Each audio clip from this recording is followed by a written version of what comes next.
delve on and I'm going to teach you how to make a slip knot and meditate.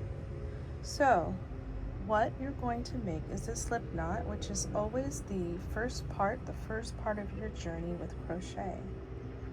You are capable of making beautiful things, and you start with a slip knot a lot of the time. So when you make your intention, it's the same thing. It's your focus. You see the project you want to make, you see the outcome, and the intention is, I need to get to this place to have this outcome. Everything in between are a bunch of stitches. So what we're going to do is start with a long piece of yarn, and you can pinch it between your thumb and your middle finger and bring down, just about enough to put on your wrist bend. I got a little more, but that's okay. And then we're going to make your slip knot. So as you make your slip knot, you can make your intention for your practice to create with patience and kindness and presence in each stitch.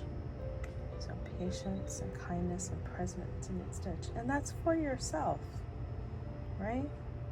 Beautiful love for yourself. So what we're going to do is wrap your yarn around your index finger.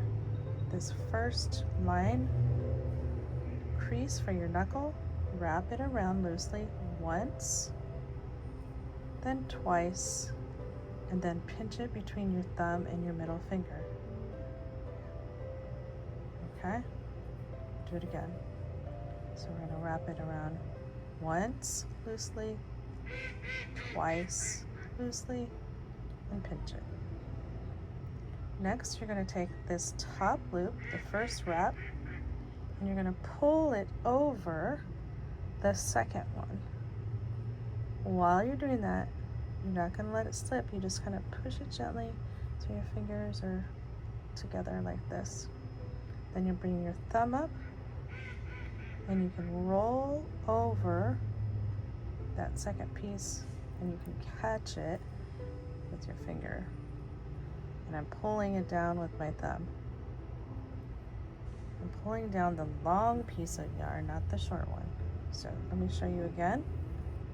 It's another way to do it. And choose the way that best chooses you. Same wrap, pinch, grab the top one, same, stick it together. You can bring up this thumb, the thumb with the yarn on it, pull over the top knuckle, and then grab. Pinch this real gentle while pulling on. You're always going to pull on the long piece of yarn, and then you make your loop. So this is your first part of your intention, your new beginnings, your new start. And when you make that loop, see if you can see it here, remember, it's every stitch that you make is part of that crochet journey. And you're capable of creating beautiful things, one gentle stitch at a time. Then you would just take your hook and insert your hook, and you could pull down that long piece of yarn. You can also pull down the short one too. You just kind of wiggle it down gently, not too tight because you're going to want to be able to make room. So just be able to slip it out. And that's how you make a slip knot. Congratulations, you're on your journey. If you like this video, go ahead and check out my other ones.